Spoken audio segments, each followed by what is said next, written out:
Let's talk about internet friends. Hello. What's up, Metaverse? My name is Dan.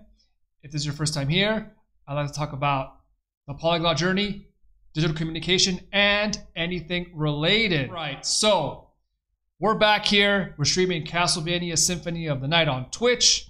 And here's a part where I take a pause from the game, take a pause from the live stream to talk about a topic related to technology or the polyglot journey. And tonight's topic is internet friends. I got 3 talking points. First talking point is digital versus IRL.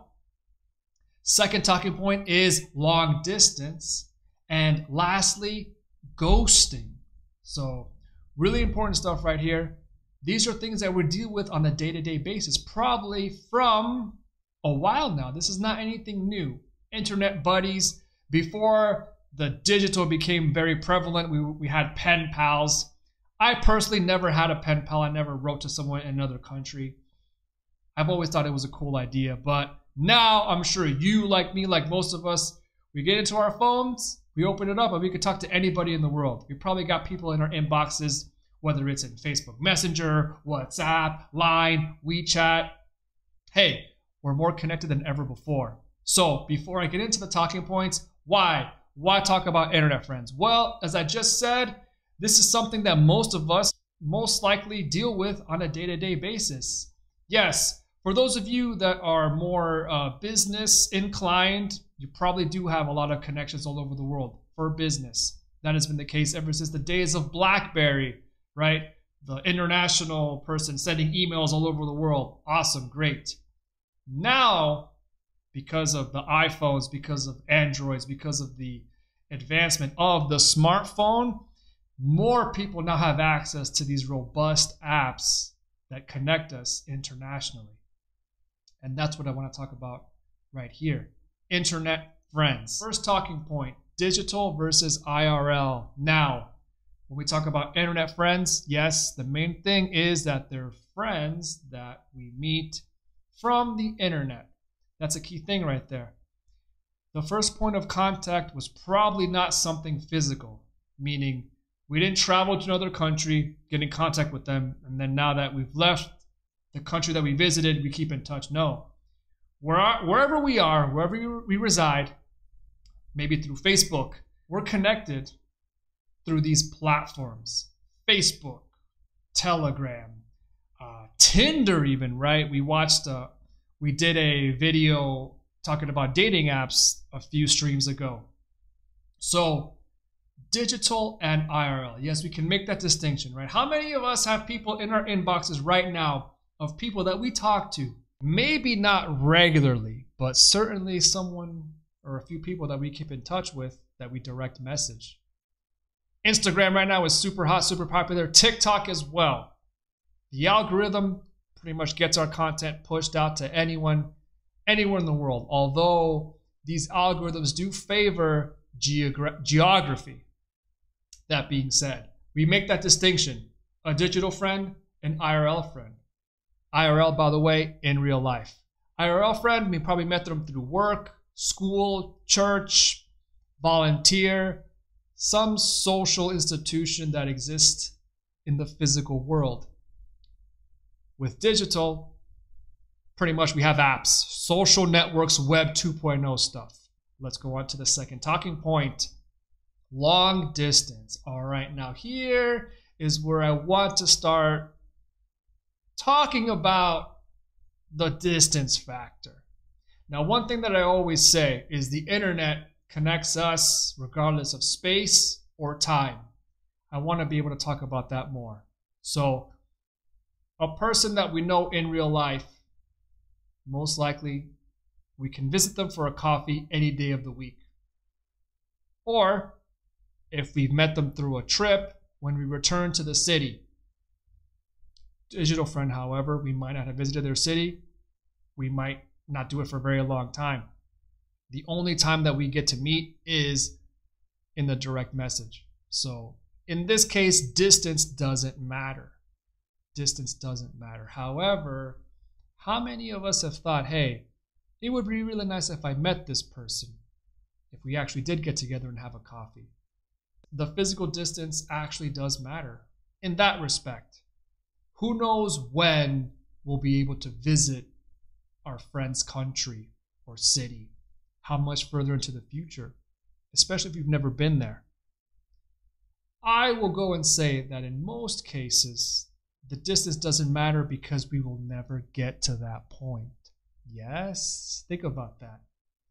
Most of us are contacted or have contacted people from other countries. For some reason, we respond to their messages, the conversation is good, we develop a relationship, internet friends. It's totally different from an IRL relationship or an IRL friendship, but it exists nonetheless.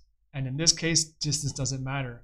And it's never going to matter, because I will go as far as saying that once that person, once we get to meet that person, now that goes to the other part, the IRL part.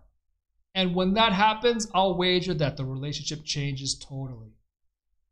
Yes, we could go into talking about long distance relationships. We could go on talking about how people talk to each other online with the hopes of meeting each other, with the hopes of a romantic relationship. That's pretty much what you probably guessed, right? Why talk to somebody on the internet if we're just going to be friends? Hey, you might have a situation, you might know someone that says, hey, I just have someone that I talk to them online. It's totally platonic and it's cool. Sure, exceptions will occur.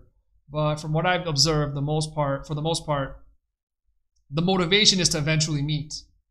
And I will go ahead and say that there's a big difference. The person that you imagine in your head, the person that both of you imagine while you're texting online, never have met before, is one thing. Crossing that boundary to the IRL is another. Distance. The third talking point, ghosting. Ghosting, yes, ghosting. We know ghosting in the IRL part, right? You know someone, you send them a text message. Maybe you live in a city that's so big that you might not run into each other. But since the internet connects us regardless of distance or time, maybe you send messages, maybe they send messages, and one of you two stop responding. That's the basic definition of ghosting, right? Okay. Does that same thing happen in a digital? Of course it does. And it probably happens in a much more frequent rate. However, in the digital sense, right? How many of you have spoken with someone, again, on any one of these messaging platforms or social networks, stop talking, and then after months, maybe even years, reconnect? Much more likely to happen in the digital case as opposed to the IRL case, right? Once again, there will be plenty of exceptions. We have to be aware, how many of us join dating apps? How many of us join social networks or social groups, whether they are on WhatsApp or Telegram? And we know that there are other people in these groups. What do? We participate. We talk in these groups, or maybe we don't talk, and we're trying to find a connection. Do we honestly think that these connections that we're trying to make, we want for them to stay solely digital? Or do we eventually want them to cross over to the real? These are things that most of us are dealing with now on a day-to-day basis. And as the metaverse gets developed, as technology gets more developed and robust, more immersive, right, talking about virtual reality, maybe will there be a point where we're never going to have to actually meet a person to actually have a relationship, whether it's a friendship or a romantic or anything else?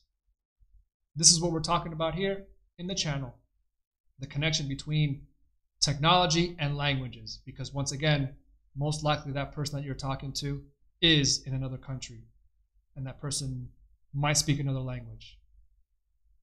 The translating algorithm is getting much better. It's going to be very possible that the person could only understand one language, you understand another, but because of the platform, the translation happens immediately. Another barrier, in this case the language barrier, that keeps us from actually crossing over to the real part. So that's a discussion for today. Thank you all for tuning in. Thank you all for checking out. Please hit me up in the comments. Let me know, what do you think? Do you have a friend that you've been talking to on the internet for a while? Would you like to meet that person? Do you think that you may never meet? And that's totally fine. This is all a discussion, And as long as we continue the discussion, we'll have definitely lots of things to talk about, real world stuff related to technology and languages. So thank you all for tuning in. Have a good night. Catch you soon. Peace.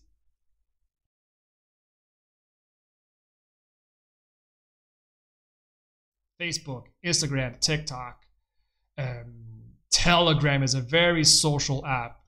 WhatsApp, you have to actually have the person's number before you can get in contact, but there's probably lots of WhatsApp groups where people just get in contact anyways.